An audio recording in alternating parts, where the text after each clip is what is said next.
আমেরিকারও সাথে আছে, ইংল্যান্ডেরও সাথে আছে। এখন আপনি ইচ্ছে মতো দাম হাঁকা বসে থাকবেন, যেহেতু এমআরপিও লেখা নাই। ইউএসএ লেখা আছে যে ওইটা ইউএস এর কোম্পানি, কিন্তু আসলে আসছে তো থাইল্যান্ড। এটা কত করে মেড ইন থাইল্যান্ড লেখা আছে কোথাও? না, লেখা নেই। এটা ইউএসএ, এটা লন্ডন। আবার এমনটি হতে পারে যে উনি লোকালি তৈরি, এই ট্যাগ গুলো লাগিয়ে দিয়েছে, হতে পারে। মেড ইন ওই যে Thailand, made in USA, made in কি লন্ডন। হ্যাঁ, লেখা নেই। তাহলে বুঝলেন কিভাবে থাইল্যান্ড? আমরা যে আনা থাইল্যান্ডের এই যে আচ্ছা, প্রমাণ দেখেন আনিছেন আপনি থাইল্যান্ড থেকে। পার্টি থেকে মাল কোন পার্টি থেকে নিয়েছেন সেই পার্টির তথ্য দেন। পার্টি যেমন লাগেজ পার্টি, একটা আলাদা নতুন পার্টির নাম আমরা শুনছি, লাগেজ পার্টি। কি লেখা আছে? না না ওই শার্টটা একটু দেখেন তো দেখি, উপরেরটা। হ্যাঁ, এটা কি লেখা আছে? লন্ডন। এটা ইউএসএ, এটা লন্ডন। এটা কোন দেশে?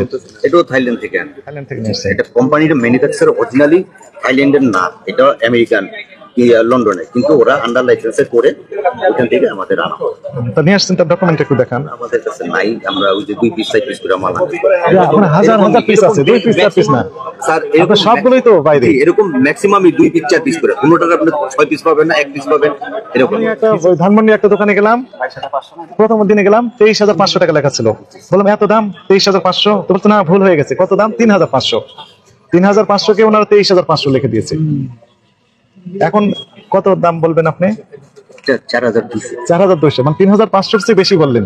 তাহলে আমাদের অনুপস্থিতিতে উনি কত দামে বিক্রি করবেন সেটা আপনাদের জাস্ট একটু মানে ভেবে নেন। এই রেটটা অনুযায়ী